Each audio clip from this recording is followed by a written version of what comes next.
O ministro dos Direitos Humanos, o Silvio Almeida, esteve na Suíça para participar de uma reunião lá do Conselho de Direitos Humanos da ONU. O discurso dele foi forte e algumas promessas importantes foram feitas ali, hein?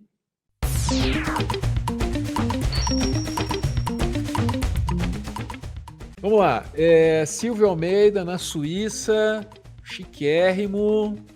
Cadê as manchetes? Tem manchete pra caramba. Vamos ver como é que repercutiu. Na Veja, porra. Veja, isso é a Veja. Propostas do governo Lula no Conselho de Direitos Humanos da ONU. Bastante coisa, tá? Se você quiser um apanhado rápido dos muitos temas dos quais tratou o professor Silvio no discurso dele, que nem foi tão longo assim, tá na Veja, tá? Jamil Chad.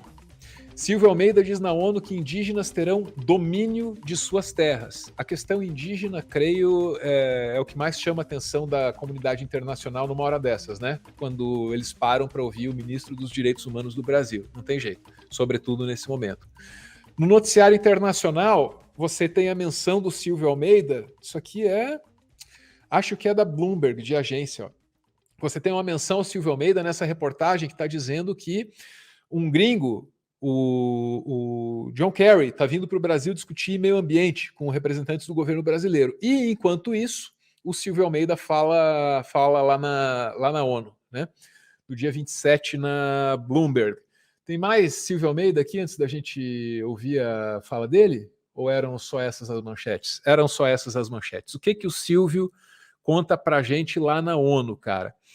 Ele cita autores que são de minorias, que ele deve, como ministro, proteger. Então ele cita lá, que eu lembro, assim, o Krenak, também o Davi Kopenawa, desse livro chamado A Queda do Céu, que é maravilhoso.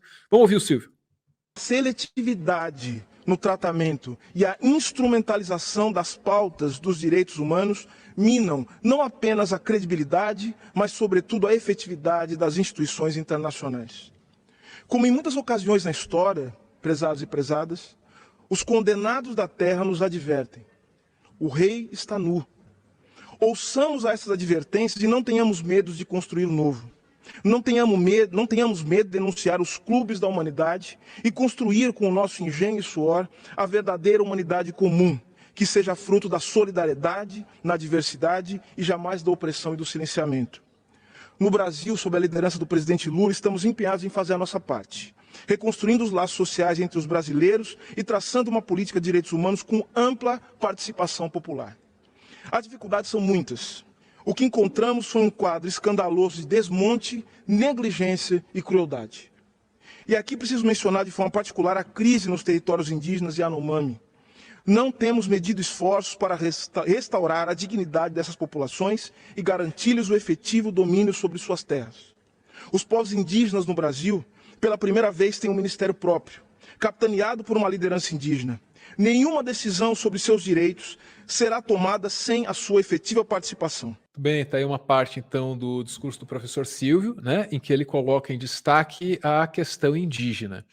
E aí, outros assuntos também vêm para essa pauta, por exemplo, a promessa ou a declaração da intenção de ir a fundo, no caso da Marielle Franco e também do Bruno e do Dom Phillips. Cadê?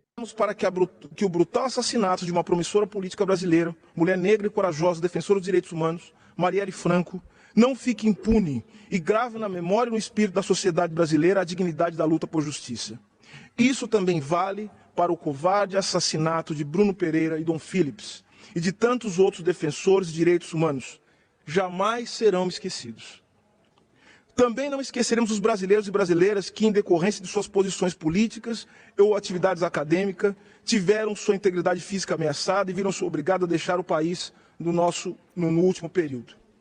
A estes expresso minha solidariedade e meu compromisso, na condição de ministro de Estado dos Direitos Humanos e da Cidadania, pela construção de um ambiente político livre do ódio e da perseguição. Aí, fortíssima fala do Silvio Almeida, né? Vamos ouvir o finalzinho? Ele diz que quer o Brasil de volta. Olha lá, ó, os direitos humanos lá da ONU, saca só. Existem perplexos a rápida propagação de discursos de ódio baseados no racismo, na xenofobia, no sexismo, na LGBTfobia. A extrema-direita e o fascismo crescem e articulam-se por meio de redes que não conhecem fronteiras. É nossa missão fazer com que o amor, a solidariedade e a paz também não conheçam fronteiras.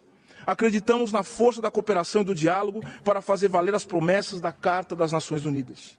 Nesse sentido, reiteramos nosso profundo compromisso com o mecanismo de revisão periódica universal, que trata de maneira equânime a situação de direitos humanos em todo o mundo, assim como com os procedimentos especiais, com os órgãos de tratado.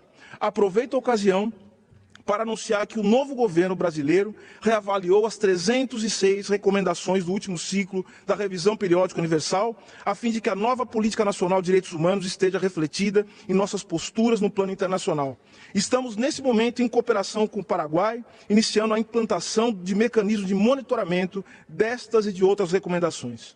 Por fim, gostaria, senhoras e senhores, de relembrar e de recordar a candidatura do Brasil à vaga neste Conselho de Direitos Humanos para o mandato de 2024-2026. Para tanto, peço o apoio dos países aqui presentes para que possamos contribuir de maneira renovada com a promoção dos direitos humanos em todos os lugares e para todos os povos. Muito bem, cortei o muito obrigado ali do professor. Olha só, por que é importante ver o Brasil no Conselho de Direitos Humanos da ONU fazendo um discurso desses, representado na pessoa do Silvio Almeida, que, para você que não sabe, né, não vem da política. Não, esse é um intelectual. Aliás, ele é a razão pela qual você ouve o termo racismo estrutural com tanta frequência. Às vezes usado de maneira tecnicamente adequada, às vezes não, mas enfim, é a pessoa que coloca esse termo na roda para ser discutido num livro com esse mesmo nome, né? Racismo estrutural. A obra do professor Silvio é foda, assim, e um cara desses no Ministério é meio que um experimento, né? Porque assim, ó, se o Ministério dos Direitos Humanos, com o professor Silvio Almeida, reunindo a galera que ele tem reunido, não der certo, aí fudeu, aí é porque nada mais vai dar certo na história do Brasil. Mas eu tô me perdendo aqui. Por que é importante o Silvio Almeida lá na ONU dizendo o que ele disse? Porque, olha como é que é o nosso passado recente. Olha lá, ó, maio de 2022, hein? Brasil deixa de cumprir 80% das metas estabelecidas pela ONU para direitos humanos. País falha em setores como educação, saúde, igualdade de gênero e direitos dos povos indígenas, porque o genocídio já estava rolando, por óbvio, em maio de 2022, escreve a Nara Lacerda no Brasil de Fato, né? Então, o que você vê num Silvio Almeida fazendo aquele discurso é uma guinada mesmo, né, cara? É um 180 graus. Ele, pá, mudou o rumo. Sacou? Mudou o rumo completamente, né? É por isso que é tão importante a fala do professor Silvio Almeida na ONU, né? A gente fica muito feliz de ouvir.